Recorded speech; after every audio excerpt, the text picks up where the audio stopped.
श्रीगुरुभ्यो नमः। हरिः ओम्।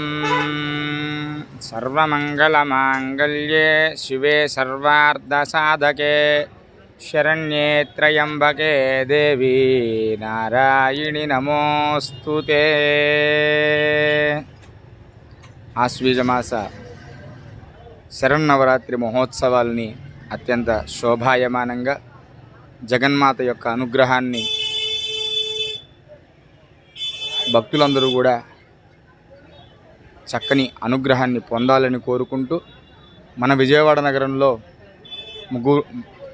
విశేషమైనటువంటి ఇంద్రకీలాద్రి పర్వతాన్ని అధిరోహించినటువంటి దుర్గామాత యొక్క అనుగ్రహాన్ని సర్వజనులు భక్తులు అందరూ కూడా తల్లి యొక్క అనుగ్రహంతో అష్టైశ్వర్యాలు తొలతూగుతూ సౌభాగ్యాన్ని పొందగలరని కోరుకుంటూ బీసెన్ రోడ్ నందున నిర్వహించేటువంటి 37వ శరన్నవరాత్రి మహోత్సవాలు అత్యంత శోభాయమానంగా నిర్వహించడం జరుగుతూ ఉంది. విశేషమైనటువంటి నవరూపాల్లో అమ్మవారిని ఈ 9 రోజులు కూడా మనం నిత్యం కొలుస్తూ ఉంటాం, అర్చనలు పూజిస్తూ ఉంటాం. ఈరోజు బాలా త్రిపుర సుందరిదేవిగా, రేపు గాయత్రీ మాతగా మనందరికీ కూడా అమ్మవారు దర్శన భాగ్యాన్ని కలుగజేస్తున్నారు. సర్వ జనులందరూ కూడా జ్ఞానంతో చక్కని విద్యాప్రదాయినిగా వర్ధిల్లాలని కోరుకుంటూ ఆ జ్ఞానరూపిణి అయినటువంటి ఆ గాయత్రి అమ్మవారి యొక్క అనుగ్రహాన్ని మనందరం కూడా రేపు తరించి అర్చించి చక్కని ఫలితాన్ని పొందుదాం. పురప్రజలందరూ కూడా పాడి పంటలతో, సౌభాగ్యాలతో, పశుపక్షాదులతో సుభిక్షంగా వర్ధిల్లాలని, అక్షైశ్వర్యాలు తులతూగాలని ఈ నవరాత్రి సందర్భంలో అమ్మవారికి విశేషంగా అర్చన చేయడం జరుగుతుంది. మనందరం కూడా తరించి అమ్మవారి అనుగ్రహాన్ని పొందుదాం. జై దుర్గామాత, జై జై దుర్గామాత. ఓం భూర్భువస్సువః తస్సవితుర్వరేణ్యం భర్గో దేవస్య ధీమహి ధియో యో నః ప్రచోదయాతు. వేదస్వరూపిణి అయినటువంటి దుర్గామాత యొక్క అనుగ్రహాన్ని సర్వ జగత్తంతా కూడా మరి దైవాధీనంలో ఉంటుంది కనుక, జగత్తంతా కూడా దైవాధీనంలో ఉంటుంది కనుక ఆ స్వామి మంత్రాధీనంలో ఉంటాయట. మంత్రం ఎవరు ఆధీనంలో ఉంటుందయ్యా? బ్రాహ్మణు యొక్క ఆధీనంలో ఉంటుంది. చక్కగా బ్రాహ్మణుడు మంత్రాన్ని పఠిస్తే కావలసినటువంటివన్నీ కూడా సుభిక్షంగా కలుగుతాయి.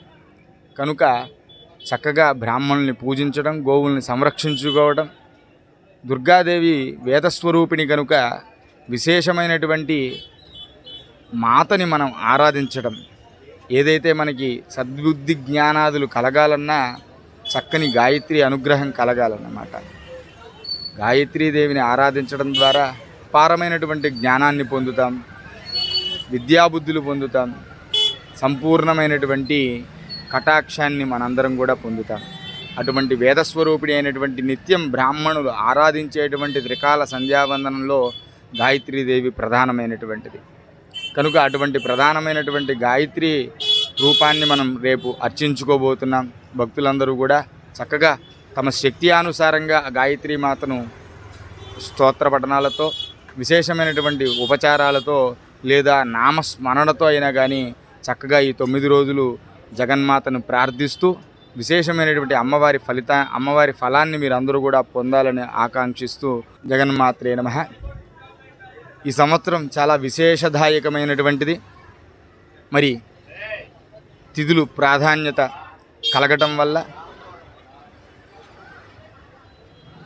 ఈ సంవత్సరం 11 రోజులు మనందరం కూడా అమ్మవారిని అర్చించుకునేటువంటి అనుగ్రహం మనందరికీ దేవి అనుగ్రహం కలిగింది.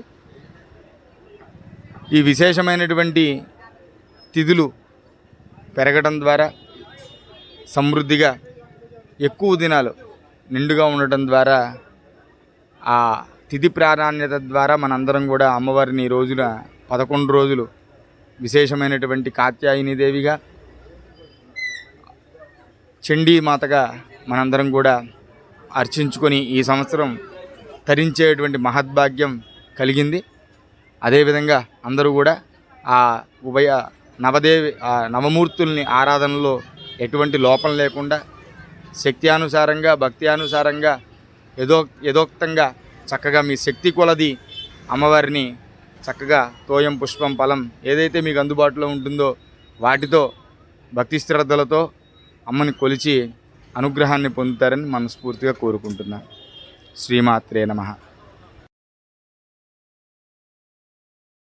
ఓం భూర్భువస్సువః తస్సవితుర్వరేణ్యం భర్గో దేవస్య ధీమహి ధియో యో నః ప్రచోదయాతు.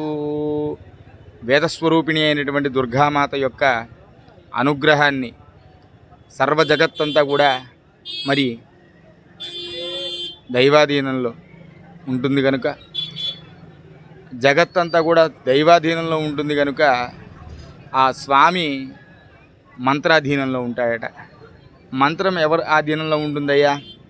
బ్రాహ్మణు యొక్క ఆధీనంలో ఉంటుంది. చక్కగా బ్రాహ్మణుడు మంత్రాన్ని పఠిస్తే కావలసినటువంటివన్నీ కూడా సుభిక్షంగా కలుగుతాయి. కనుక చక్కగా బ్రాహ్మణుల్ని పూజించడం, గోవుల్ని సంరక్షించుకోవడం, దుర్గాదేవి వేదస్వరూపిణి కనుక విశేషమైనటువంటి మాతని మనం ఆరాధించడం, ఏదైతే మనకి సద్బుద్ధి జ్ఞానాదులు కలగాలన్నా చక్కని గాయత్రి అనుగ్రహం కలగాలన్నమాట. గాయత్రీదేవిని ఆరాధించడం ద్వారా పారమైనటువంటి జ్ఞానాన్ని పొందుతాం, విద్యాబుద్ధులు పొందుతాం, సంపూర్ణమైనటువంటి కటాక్షాన్ని మనందరం కూడా పొందుతాం. అటువంటి వేదస్వ